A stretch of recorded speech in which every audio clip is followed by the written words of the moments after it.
अस्सलामुअलैकुम स्टूडेंट्स, उम्मीद है आप सब के सब खैरियत से होंगे। क्लास 9 AQB पास पेपर वीडियो सॉल्विंग सीरीज की एक और वीडियो के साथ आपके सामने हाजिर हूं। पेपर आज हम सॉल्व कर रहे हैं 2015 का। इसी वीडियो सीरीज में आपके पास मौजूद है 2023 का पास पेपर, 2022 का पास पेपर और 2019, 18, 17 और 16 के पास पेपर्स के सॉल्यूशंस भी मौजूद है। आज हम स्टार्ट कर रहे हैं 2015 का एमसीक्यूज। चलिए स्टार्ट करते हैं पेपर को। ओके जनाब, कहता है the imaginary part of this thing, यानी आयोटा वो भी माइनस का। 4 आयोटा प्लस 5, जल्दी से मल्टीप्लाई करते हैं। -4 iota square minus 5 iota, iota square बराबर होता है -1 के, तो ये हो जाएगा 4 - 5 आयोटा। इसने कहा था इमेजिनरी पार्ट, तो इमेजिनरी पार्ट जस्ट -5 है, यानी डी आपका करेक्ट ऑप्शन होगा। बिल्कुल, आयोटा इसका इमेजिनरी पार्ट का पार्ट नहीं होता। इमेजिनरी पार्ट आयोटा के साथ जो नंबर होता है वो होता है। चले जी आगे मूव कर जाते हैं। कहता है अगर मैं आपको कहूं z is equal to iota, तो z को उसके कॉन्जुगेट से मल्टीप्लाई कीजिए। z आयोटा है और आयोटा का कॉन्जुगेट, तो भाई आयोटा आयोटा का कॉन्जुगेट माइनस आयोटा होता है। मल्टीप्लाई करेंगे तो माइनस के आयोटा स्क्वायर हो जाएगा और ये -1 होता है और फाइनली 1 हो जाएगा आपका आंसर, यानी इसका आंसर आपके पास 1 होगा। चलिए जी थर्ड स्टार्ट करते हैं। कहता है -a कुछ ये है और आपके पास भाई दोनों की बेसिस से हमें कैंसिल कर दें, एक बच जाएगा और नीचे से माइनस कॉमन ले सकते हैं और ये माइनस सबके पास आ जाएगा इस तरह से, और ये हमारा आंसर। इसका मतलब ये हमारा आंसर होगा, तो सी हमारा करेक्ट आंसर होगा। उम्मीद करता हूं दोस्तों आपको बात समझ आ रही होगी। चलें जी जल्दी से। कहता है 4/9 पर पावर आपके पास -1/2। नेगेटिव पावर खत्म करना है तो वैल्यूज को रिवर्स कर दीजिए, पावर पॉजिटिव हो जाएगा। 3 का स्क्वायर, 2 का स्क्वायर 4, दोनों पे पावर 1/2, और भाई 3 और 2 पे दोनों पे एक साथ स्क्वायर देता हूं क्योंकि दोनों पे पावर 2 है और उसके ऊपर पावर 1/2, ये कैंसिल हो जाएगा और आंसर 3/2 यानी डी आपके पास होगा। उम्मीद करता हूं दोस्तों आपको बात समझ आ गई होगी। चले जी कहता है यार अगर x ये है y ये है, तो x क्रॉस y जब भी नल सेट से क्रॉस प्रोडक्ट हो तो आंसर नल सेट ही आएगा। ध्यान में रखिएगा दोस्तों, अगर नल सेट से किसी भी सेट का क्रॉस प्रोडक्ट होगा तो आंसर जनाब नल सेट के अलावा और कुछ नहीं। चले जी नेक्स्ट चलते हैं। Which of the following can be a order pair of a relation. कहता है एक्स वाई ऑर्डर पेयर होगा और कुछ इस तरह होगा कि अगर x का क्यूब करोगे तो y के बराबर होगा। यानी ऑर्डर पेयर कैसा है, x और y की वैल्यू क्या है, x क्यूब है, यानी x का क्यूब आपके पास ये सेकंड वैल्यू बनेगी। तो भाई देखें 8, 8 का क्यूब 2 तो नहीं होता, ये तो नहीं होगा। एक, एक का क्यूब एक ही होता है, ये भी नहीं होगा।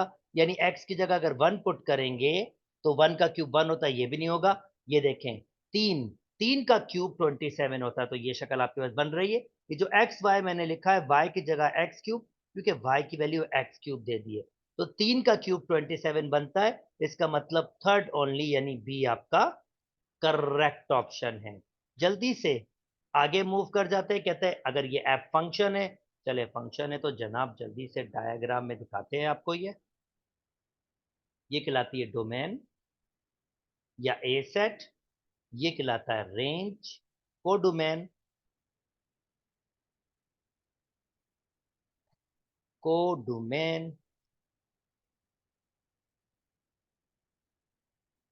ये कहलाएगा कोडोमेन, यानी बी सेट। ए सेट दिया हुआ है 2 3, बी सेट दिया हुआ है ए बी सी। अच्छा जी, अब ये किसके पास जा रहा है, 2 जा रहा है ए के पास और 3 जा रहा है सी के पास। तो जनाब ये कहता है अब ये बिल्कुल फंक्शन है, डोमेन पूरा यूज हो रहा है और डोमेन आपके पास रिपीट भी नहीं हो रहा, तो बिल्कुल फंक्शन है। कहता है ये function from A to B है, then F is into function. Into function की खासियत क्या होती है कि वहां आपके पास कुछ बच जाता है, यानी ये इनटू फंक्शन आपके पास हो सकता है, मगर ये देखें ये वन वन भी है, ये वन वन भी है, ये वन वन भी है, तो खाली इनटू से काम नहीं चलेगा। अच्छा, ऑन टू फंक्शन के लिए ये बी सेट पूरा यूज होना चाहिए, तो बी सेट यूज नहीं हुआ तो इसका मतलब ये ऑन टू फंक्शन नहीं है। One into and one one, बिल्कुल इनटू मतलब रेंज को डोमेन में कुछ बच जाए, और वन वन भी है। इनटू और वन वन जिसको हम इंजेक्टिव भी कहते हैं, बिल्कुल जी इंजेक्टिव फंक्शन है, सी आपका करेक्ट ऑप्शन है। चले जी आगे मूव कर जाते, कहते हैं यार ये बताना कि ये आपके पास किसका हो सकता है। तो जनाब ए का कॉम्प्लीमेंट होता तो जल्दी जल्दी बात कर लेते हैं दोस्तों, सबके डायग्राम बनाते हैं आपके लिए। ये आपका ए हो गया, ये आपका बी हो गया। अगर ए का कॉम्प्लीमेंट होता तो ए के अलावा सब पर आता, ए के अलावा। पर देखें ये वाला पार्ट अभी भी है, अब ये वाला पार्ट इसमें नहीं है ए के अलावा, तो ए कॉम्प्लीमेंट बिल्कुल नहीं। अच्छा जी, अब देखते हैं।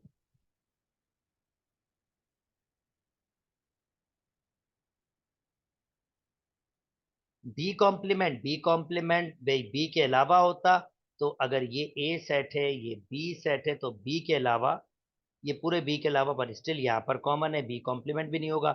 ए माइनस बी, भाई ए में से बी को निकालेंगे तो यहाँ आंसर आएगा, ये ए माइनस बी होता है। अब उसका कॉम्प्लीमेंट मतलब इसको निकाल दो यूनिवर्सल से, तो एग्जैक्टली इसको निकाल दूंगा यूनिवर्सल से, तो फिर ये आएगा, ये आएगा, ये आएगा, आउटसाइड आएगा, दिस वन, ये आएगा, ये आएगा, यानी बिल्कुल यही आपके पास आएगा, तो सी आपका करेक्ट ऑप्शन है। चले जी आगे करते हैं, इसको सिंगल में हमने लिखना है। भाई मैं पिछली वीडियोस में भी आपको बता चुका हूं कि अगर आपके पास प्लस में हो तो फिर एक बेस सेम हो तो फिर वो मल्टीप्लाई में हो जाता है, 3 5 × 2। ये माइनस वाला फिलहाल ऐसे ही रख लेते हैं, तो ये हो जाएगा log 3 10। अब अगर आपके पास सीधी सी बात है, ये प्लस का एक माइनस का कैंसिल ही हो रहा है, तो आंसर 0 आ रहा है, और एक्स्ट्रा करने की जरूरत ही नहीं है। चले जी ये खत्म हो गया, नेक्स्ट मूव कर जाते हैं दोस्तों। कहता है अगर मैं तुम्हें log 2 की वैल्यू दे दूं तो log 20 बताओ। ओके, log 20 को हम लिख सकेंगे 2, ओके, 10 × 2, तो ये हो जाएगा log, अच्छा इसके नीचे 10 ही है, तो 10 10 प्लस अगर मल्टीप्लाई में हो तो हम उसको किस में लिखते हैं, एडिशन के फॉर्म में लिखते हैं। और log 10 10 ये बराबर होता है 1 के, और log 10 2 क्योंकि इसके कुछ नहीं तो ये 10 अंडरस्टूड है, ये आपके पास है। ठीक है, ये बात ध्यान में रखिएगा। log 10 2 इसकी वैल्यू दी हुई है 0.301, तो ये 1.301 हो जाएगा। 1.301 बी आपका करेक्ट ऑप्शन है। ओके चले इसको सॉल्व करते हैं। ये भाई साहब पूरा का पूरा कैंसिल हो गया, ये 1 टाइम्स और ये 2 टाइम्स, तो नीचे कुछ भी नहीं बचा, ऊपर बचा आपके पास 2a⁴ × 2 और ये 4a⁴ हो जाए। बी आपका करेक्ट ऑप्शन है। उम्मीद करता हूं दोस्तों आपको बात समझ आ गई होगी। Okay next. ओके सिंपल सी बात, कहता है 2 रेडिकल 5 और 3 रेडिकल 5, ये 5 रेडिकल 5 माइनस 1 रेडिकल 5, तो 4 रेडिकल 5 बच जाएगा, यानी सी आपका करेक्ट ऑप्शन होगा। अब दिस इज इंटरेस्टिंग, कहता है if a polynomial is defined by, एक पॉलिनोमियल है जिसका आंसर क्या है 12, और उसमें आप कोई एक्स की वैल्यू पुट कर रहे हो 10, पर मसला है तुम 10 पुट करेंगे आप तो एक्स तो मौजूद ही नहीं है, तो इसका आंसर तो सेम ही रहेगा, यानी P(10) स्टिल 12 के बराबर होगा, तो इसका मतलब आपके पास डी करेक्ट ऑप्शन है। यानी कि आप अगर P(x) एक कांस्टेंट नंबर के बराबर, तो आप इसमें x की कोई भी वैल्यू पुट कर लो, जब यहाँ x मौजूद नहीं तो वही वैल्यू रहेगी, तो इसका आंसर 12 ही रहेगा। यानी अगर मैं p ऑफ 1 भी करूंगा तब भी आंसर 12 होता, p ऑफ 5 भी करूंगा तब भी आंसर 12 होता, कोई भी वैल्यू होती उसका फिक्स आंसर 12 ही होता आपके पास। चलें दोस्तों आगे चलते हैं। कहता है फैक्टराइज कीजिए, इसमें मैं कॉमन ले लेता हूँ 2x, तो माइनस भी कॉमन लिया तो ये 3x बचेगा, प्लस 2 के टेबल में 10 5 टाइम्स, तो 2x 3x plus 5 minus 2x 3x plus 5, सी आपका करेक्ट ऑप्शन है। That's good. चलें जी आगे मूव करते हैं। कहते हैं which one of the following is the factor of, factor का मतलब मैं इसमें कौन सी वैल्यूज पुट करूं इनमें से और आंसर जीरो आ जाए। ये x लिखा हुआ है तो x is equal to zero है, पर अगर मैं जीरो पुट करूंगा सब में तो ये 2 फिर भी बच जाएगा, तो ये तो फैक्टर नहीं हो सकता। अगर ये फैक्टर होगा x माइनस वन, इसको सेट करें जीरो के बराबर, x की वैल्यू क्या आ रही है 1, 1 पुट करें 1 का क्यूब प्लस 2, 1 का स्क्वायर प्लस 1 प्लस 2, बिल्कुल भी जीरो नहीं आ सकता, सब प्लस के, तो ये भी नहीं हो सकता, इसका मतलब ये नहीं। चलें जी थर्ड में चलते हैं।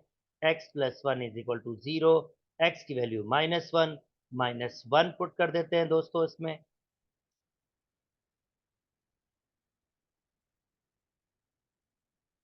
तो माइनस वन का cube minus one plus two, minus one का स्क्वायर वन पॉजिटिव हो जाएगा, ये माइनस वन प्लस टू, तो जनाब अगर मैं इसको देखूं तो दो, अगर ये, भाई ये तो खत्म हो रहा है पर भाई साहब ये खत्म नहीं हो रहा, इसका मतलब इसका लास्ट ही ऑप्शन हो सकता है। आप वैल्यूज ही पुट कर सकते हो, कोई इश्यू नहीं है। x is equal to minus two, चले माइनस टू का क्यूब माइनस टू का square minus two plus two, ये खत्म हो गया, ये माइनस एट हो जाएगा, ये दो से माइनस खत्म हो जाएगा, और ये भी आठ प्लस आठ खत्म, तो डी आपका करेक्ट ऑप्शन है। उम्मीद करता हूँ दोस्तों आपको बात समझ आ गई होगी। This is really interesting question. इसको परफेक्ट स्क्वायर बनाना है तो इसका मतलब ये है, कहता है if the expression this one is a perfect square, अगर ये परफेक्ट स्क्वायर है तो बी की वैल्यू बताए। अब इसको परफेक्ट स्क्वायर बनाना है तो परफेक्ट स्क्वायर के हमारे पास जो फार्मूला होता है वो A square plus minus two A B, पर ये हमेशा प्लस का बी स्क्वायर होता है, यानी ये प्लस की वैल्यू होती है। अच्छा चलो माइनस वाला यूज हो रहा है तो चलो माइनस वाला यूज कर लेते हैं। अब टू ए बी बी, तो इसका मतलब पहली बात तो क्लियर है कि ये कोई परफेक्ट स्क्वायर नंबर होता है, और क्योंकि ये माइनस का है तो इसमें से मुझे कोई माइनस का ही चूज करना पड़ेगा, तो माइनस के दो ही हैं, एक ये माइनस का है और दूसरा ये माइनस का, पर वो परफेक्ट स्क्वायर भी होना चाहिए बी स्क्वायर, क्योंकि बी की स्क्वायर मतलब वो परफेक्ट स्क्वायर की फॉर्म में। अगर मैं माइनस टू चूज करूंगा तो माइनस टू इधर पुट करूंगा तो ये प्लस टू हो जाएगा, पर प्लस टू होल स्क्वायर की फॉर्म में नहीं लिखा जा सकता, पर माइनस फोर पुट करूंगा तो ए पावर फोर माइनस फोर ए स्क्वायर, ये प्लस फोर हो जाएगा, और ये परफेक्ट स्क्वायर है और ये इसको सेटिस्फाई भी कर रहा है, और ये फार्मूले बंद भी हो जाएगा। नोटिस कीजिए ए स्क्वायर फार्मूले का टू, और थोड़ी जगह छोड़ के ये मेरे पास बी की वैल्यू बी स्क्वायर टू, ए की वैल्यू ए स्क्वायर, बी की वैल्यू टू। आप देख सकते हैं ये परफेक्ट स्क्वायर बन रहा है, A square minus two A B plus B square, जिसको लिख सकता हूँ ए, इसका साइन आता है, और ये बी होल स्क्वायर, तो ये कह रहा है ये परफेक्ट स्क्वायर हो तो इसमें माइनस फोर ही पुट करना पड़ेगा। उम्मीद करता हूँ दोस्तों आपको बात समझ आ गई होगी। चलिए जी नेक्स्ट मूव करता हूँ। कहता है for equal radii, radii, radii मतलब होता है, देखिए ये कौन है और ये कौन का सर्किल है, और ये खुद सिलेंडर है। सिलेंडर और कौन दोनों का रेडियस और सेंटर सेम है, तो इसका मतलब दोनों का रेडियस भी सेम होगा, इसलिए इसने दोनों के रेडियस को कॉमन रेडाई कहा है। रेडाई मतलब एक से ज्यादा रेडियस को बोला जाता है। फॉर अ इक्वल रेडाई मतलब equal radii, the ratio of a volume of a cone, ये कॉन है, and cylinder, volume of a cone and cylinder, if the volume of a cone and cylinder कितना है 1:3, if the volume of a cylinder, अगर cylinder का जो volume है वो 6 होगा। अच्छा ध्यान में रखें पहले वॉल्यूम किसका दिया है, the ratio of a volume of a cone, पहला ये कॉन का है रेशो और ये सिलेंडर का है, यानी अगर ये एक होगा तो ये उसका 3 टाइम्स होगा, तो इसका मतलब अगर सिलेंडर 6 होगा तो ये इसका 3 टाइम्स कम होगा, यानी 3 से डिवाइड करना होगा। अगर ये 1 होगा, कौन 1 होगा तो 3 से मल्टीप्लाई करेंगे ये। अगर ये 3 होगा तो 3 से डिवाइड करेंगे पीछे आने के लिए। इसलिए मैं अगर इसको 3 से डिवाइड करूंगा तो आंसर मेरे पास क्या होगा, आएगा 2। यानी कौन का जो वॉल्यूम होना चाहिए वो आपके पास 2 होना चाहिए। उम्मीद करता हूं दोस्तों आपको ये बात समझ आ गई होगी। चलें जी, नेक्स्ट आपके पास कहता है the length and the width of a rectangle are shows in figure. ये लेंथ है, ये ब्रेथ है। लेंथ एंड ब्रेथ आपके पास दी हुई है। भाई रेक्टेंगल अगर ये लेंथ है ये ब्रेथ है तो ये भी 6 होगा और ये भी 18 होगा। The ratio of length to breadth, very simple, length to breadth का रेशो 6:18 और आंसर आएगा 1:3। तो 1:3 बी आपका करेक्ट ऑप्शन है। I hope the length and breadth of rectangle लिखा है, ब्रेथ 6 है और लेंथ, हाँ ठीक है, 1:3 होगा। अच्छा जी, नेक्स्ट चल लेते हैं। कहता भाई ए मल्टीप्लाई बाय बी करना है। अगर ए मैट्रिक्स जिसमें एक रो एक कॉलम है और इसमें कितनी रोज हैं, एक रो दो कॉलम है, बिल्कुल मल्टीप्लिकेशन पॉसिबल है। पहले की रोज दूसरे के कॉलम के पहले के कॉलम दूसरे की रोज के बराबर है। ऑर्डर आपके पास आएगा, एक रो आएगी और दो कॉलम। तो भाई ये एक रो है दो कॉलम, ये एक रो और एक कॉलम ही क्योंकि एक हो जाएगा। ये दो रोज एक कॉलम नॉट पॉसिबल। इसका मतलब मुझे इसको मल्टीप्लाई करने की जरूरत ही नहीं है। इसका ए ऑप्शन होगा क्योंकि ए ही ऑप्शन की जो है ना, जो मल्टीप्लिकेशन आता है पहले की रो आती है और दूसरे का कॉलम आता है। तो ये एक रो दो कॉलम वाली एक ही है। ए आपका करेक्ट ऑप्शन होगा। जल्दी से मूव कर जाते हैं दोस्तों। अगर x ये है and y is the additive inverse, तो भाई अगर x आपके पास ये है और y आपका एडिटिव इनवर्स, यानी इन सब का नेगेटिव साइन, जीरो का तो जीरो ही होगा, ये -2 हो जाएगा -3। एडिटिव इनवर्स क्या होगा, आपका जस्ट उसका साइन चेंज कर दीजिए, इसको ऐड करेंगे तो आंसर 0 आ जाएगा। फिर कह रहा है x माइनस वाई करो, यानी ये x है और ये माइनस वाई। तो भाई 1 माइनस -1 तो ये हो जाएगा 2। एट अब मुझे इसको मैं सब्ट्रैक्ट कर रहा हूँ, 0 माइनस 0 तो ये 0 रहेगा। 2 माइनस माइनस +2 हो जाएगा तो ये 4 हो जाएगा। 3 माइनस माइनस +3 तो ये आपके पास 6 हो जाएगा। तो इसका आंसर आएगा 2046, यानी सी आपका करेक्ट ऑप्शन है। अच्छा दोस्तों, कहता है P ये रहा Q ये रहा, तो P multiply by Q transpose is equal to, अच्छा पहले अब ये देख लेते हैं ये क्या है। P multiply by Q transpose, P आपके पास ये रहा, A B C D, Q आपकी आइडेंटिटी मैट्रिक्स है दोस्तों। अब इसका ट्रांसपोज का मतलब रोज को कॉलम में लिखो, क्या फर्क पड़ता है। ये रो को मैंने कॉलम में लिखा, ये रो को मैं कॉलम में, सेम मल्टीप्लाई कर लो तो ये A हो जाएगा, ये 0। A B से मल्टीप्लाई होगा 0, या सादा अल्फाज में वाई एम मल्टीप्लाइंग। भाई बच्चों, जब भी कोई भी मैट्रिक्स आइडेंटिटी मैट्रिक्स से मल्टीप्लाई होगी वही मैट्रिक्स वापस आ जाएगी, और आइडेंटिटी मैट्रिक्स होती है 1001। ध्यान में रखेंगे, आइडेंटिटी मैट्रिक्स होती है 1001। A B C D, A B C D, A आपका करेक्ट ऑप्शन होगा। चले जी आगे मूव कर जाते। अब मैट्रिक वाले, नाइन्थ वाले दोस्त, इन इन स्टैटिक्स के 22, 23 और 24, इन तीन एमसीक्यूज को स्केप कर दीजिएगा। पर मैं यहाँ इसको फिर भी सॉल्व कर रहा हूँ, पर आप बिल्कुल स्केप कर दीजिएगा क्योंकि आपके सिलेबस का पार्ट ये नहीं है। द एवरेज ऑफ 6 नंबर्स, कोई भी 6 नंबर्स है उसकी एवरेज, हम एवरेज कैसे निकालते हैं, उन 6 नंबर्स को जमा करता हूँ, डिवाइड करते हैं 6 से। तो एवरेज कितना दिया हुआ है उसका 10। if one number is 5, अच्छा मैं उन नंबर्स का जवाब फाइंड कर सकता हूं। 10 multiply by 6 is equal to summation x, 60 is equal to, उन 6 नंबर्स का जमा कर दिया मैंने। कहता if one number is 5 then the average of the remaining 5 number, अगर एक नंबर 5 है तो इसका नंबर, अगर एक नंबर 5 है और 5 को निकाल दूंगा इस सम से तो 55 किसका सम होगा? 5 नंबर्स का सम होगा, सम ऑफ 5 नंबर्स। और अगर मुझे इसकी एवरेज लेनी है तो इसको 5 से डिवाइड करना होगा, और ये क्या हो जाएगा? 5 नंबर्स की एवरेज। कैंसिल करूंगा तो आंसर आ जाएगा 11। इसका मतलब 5 नंबर्स की जो एवरेज होगी वो 11 होगी। अच्छा जी, नेक्स्ट चलते हैं। कहता है according to table how many student obtain more than 30 marks. अब ये मार्क्स दिए हुए मोर देन 30, तो ये 15 है और 8, दैट मीन्स 23 ऐसे स्टूडेंट्स होंगे जिनके स्कोर्स 30 से ऊपर है। चले जी आगे मूव कर जाते हैं।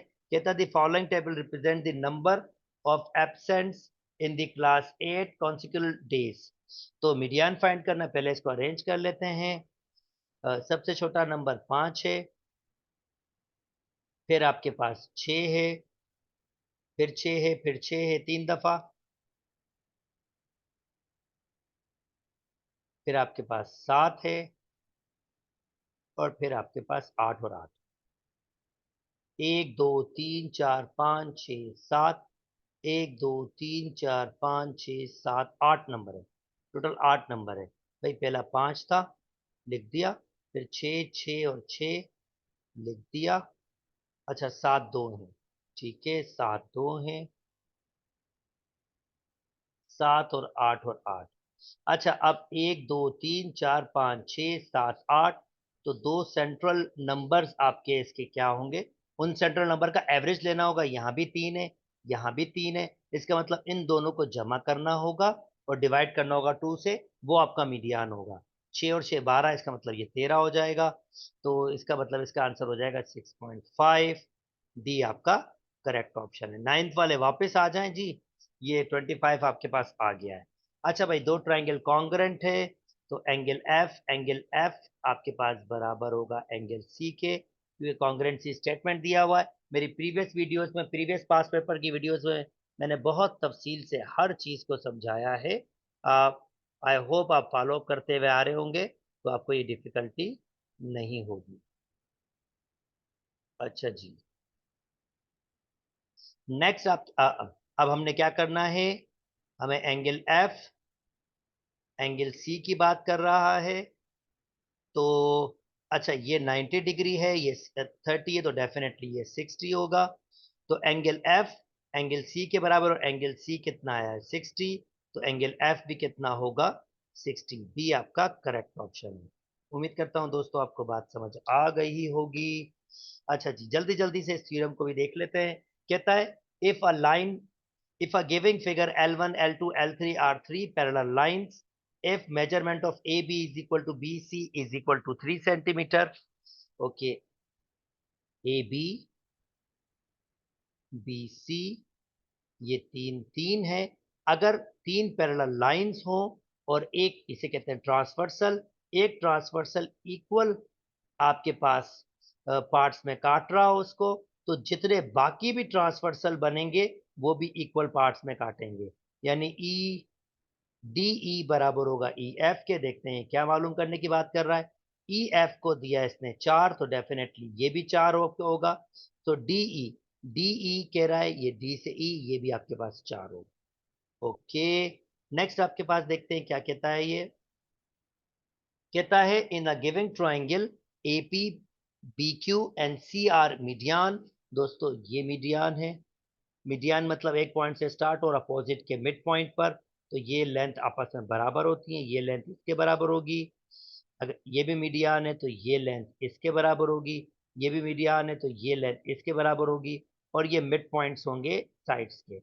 ठीक है, अब ये तो मैंने इंफॉर्मेशन आपको दे दी। अब कह रहा है ये जो मीटिंग पॉइंट होगा मीडियन को, इसको हम कहते हैं सेंट्रॉइड। और इनकी लेंथ की खासियत क्या होती है? छोटी लेंथ अगर x हो, तो जो इसकी बड़ी लेंथ होती है उसकी 2 टाइम्स x होती है। अगर ये छोटी लेंथ a हो, तो ये 2 टाइम्स a होता है। अगर छोटी लेंथ b हो, छोटी लेंथ, छोटी लेंथ आपके पास, ये छोटी लेंथ p हो, तो ये 2 टाइम्स p होता है। तो अब ये क्या कह रहा है देख लेते हैं। कहता है such that R O, R O, अगर ये आपके पास ए है तो ओ से सी फाइंड करनी, अगर ये ए है तो ये 2a होगा और ये पूरा का पूरा 3a होगा आपके पास, क्योंकि इसने क्या कहा है, क्या फाइंड करना है, ओ से लेकर, सॉरी ओ से सी तक, ये ओ से सी तक कह रहा है, ओ से सी। तो भाई अगर आर से ओ आपके पास ए है तो ओ से सी इसका डबल होगा, तो ये 2a के बराबर होगा। आई होप दोस्तों आपको बात समझ आ गई होगी। नेक्स्ट चलते हैं। 29, in the giving figure OX is the angle bisector। भाई ये एंगल बाइसेक्टर है, इसका मतलब ये एंगल इसके बराबर होगा, ये जो भी होगा एंगल बराबर होगा, और ये जो लेंथ होगी परपेंडिकुलर लेंथ 90 के एंगल वाली, ये दो लेंथ भी बराबर होगी।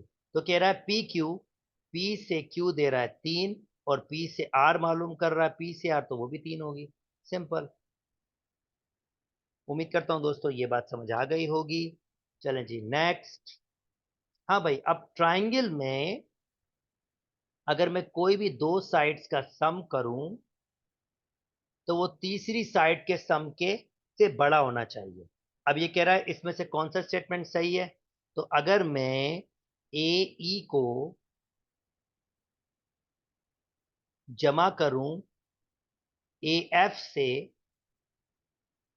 तो ये लेंथ ग्रेटर देन होनी चाहिए, बड़ी होनी चाहिए ई एफ से। ये तो बराबर है, माफ कीजिए ये नहीं होगा, छोटी बिल्कुल नहीं हो सकती, बड़ी और बराबर भी नहीं हो सकती, बड़ी होना शर्त है। हाँ जी, ये कह रहा है बड़ी है, डी आपका करेक्ट ऑप्शन है। चलें जी लास्ट एमसीक्यूज आपके पास है। कहता है in a giving figure E F parallel to B C, जब भी दोस्तों ये लेंथ इस लेंथ के पैरेलल हो तो इसका मतलब ये ट्राइंगल इस बड़ी ट्राइंगल के सिमिलर है। हमेशा ध्यान में रखिएगा, हमेशा ध्यान में रखिएगा, अगर ऐसा हो तो ये सिमिलर आपके पास हैं। और इस हमसे क्या फाइंड करने की बात की है, ए से लेकर सी तक की लेंथ फाइंड करने की बात की है। तो ए से सी की लेंथ फाइंड की जा सकती है। अगर ये पैरेलल हो तो एक स्टेटमेंट आपके पास है कि ये लेंथ डिवाइडेड बाय ये लेंथ, यानी 2x - 7 डिवाइडेड बाय 5 एग्जैक्टली बराबर होगा ये लेंथ डिवाइडेड बाय ये लेंथ, x अपॉन 5। 5 से 5 cancel, 2x - 7 is equal to x बदल लिया, ये 2x - x is equal to 7 और x इज इक्वल टू 7, पर हमें a से c फाइंड करना है, तो ये 7 है और ये 5, 7 और 5 कितने हो जाते हैं, 12 हो जाते हैं। उम्मीद करता हूं दोस्तों आपको ये पास पेपर भी समझ आ गया होगा। उम्मीद करता हूं दोस्तों आपको डिफिकल्टी नहीं होगी। उम्मीद करता हूं आपको मेरे साथ इस पास पेपर को सॉल्व करने में मजा आया होगा। अगर मेरी वीडियोस पसंद आ रही है तो मेरे चैनल को लाइक कीजिए, सब्सक्राइब कीजिए और दोस्तों के साथ शेयर भी कीजिए। अपना बहुत बहुत बहुत ख्याल रखिएगा। अल्लाह।